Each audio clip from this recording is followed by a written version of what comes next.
In a quiet town in Oregon, USA, lived a teenage boy named Ethan Miller. Ethan was sharp, curious, and full of potential, but there was one thing holding him back. He couldn't focus. His teachers often said, "Ethan is smart, but he doesn't apply himself." At home, his parents noticed the same thing. When he sat down to study, his phone buzzed. When he tried to read, his mind drifted. A single notification was enough to pull him away for hours. Ethan's mind jumped from one thought to another. Games, social media, friends, random ideas, like a browser with too many tabs open. His father once told him, "Son, talent without discipline is like a car with no steering wheel. It moves fast, but it crashes." Ethan nodded but didn't change. The turning point. One summer, Ethan's school invited a retired Navy officer and life coach named Mr. Raymond Carter to mentor struggling students.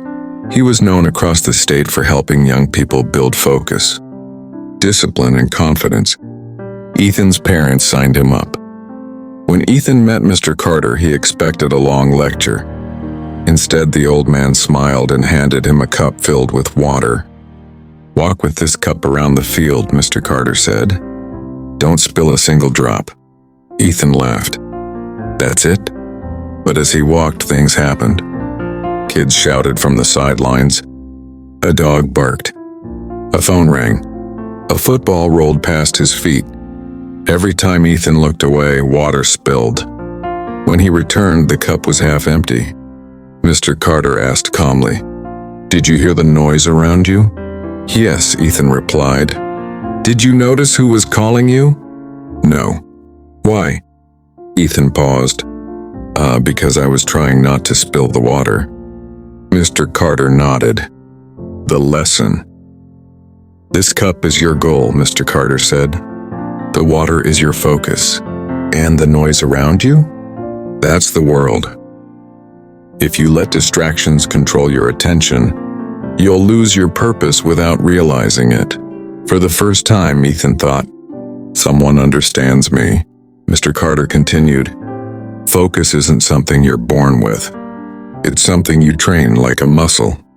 The struggle to change." Ethan decided to try. Not big changes, small ones. He woke up at the same time every day. He kept his phone in another room while studying. He practiced 5 minutes of quiet breathing every morning. At first it was painful. His mind fought back. Thoughts rushed in. He wanted to quit. But Mr. Carter had warned him, "Your mind will resist discipline before it obeys it." So Ethan stayed consistent, day by day, week by week. Something began to change. The transformation. Ethan started finishing tasks. His memory improved.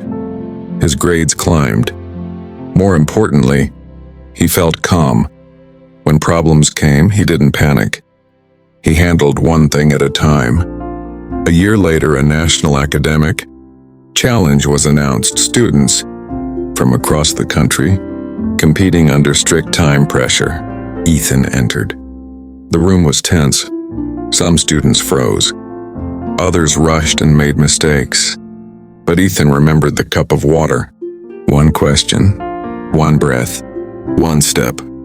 When the results were announced, Ethan Miller ranked first. The room erupted in applause. Mr. Carter smiled quietly from the back. Ethan didn't win because he was the smartest. He won because he was the most focused. He learned something powerful. A disciplined mind is stronger than talent, luck, or intelligence. Years later, Ethan became known in his town not just for his success, but for his calm, focused presence. And his message was simple. If you can control your attention, you can control your future. If you felt even a spark of motivation today, don't ignore it. Discipline starts with one small decision, one focused moment, one step forward. Like this video, share it with someone who needs direction, and subscribe for more stories that build strength, clarity, and purpose. Your next chapter begins the moment you decide to master your mind. Start today.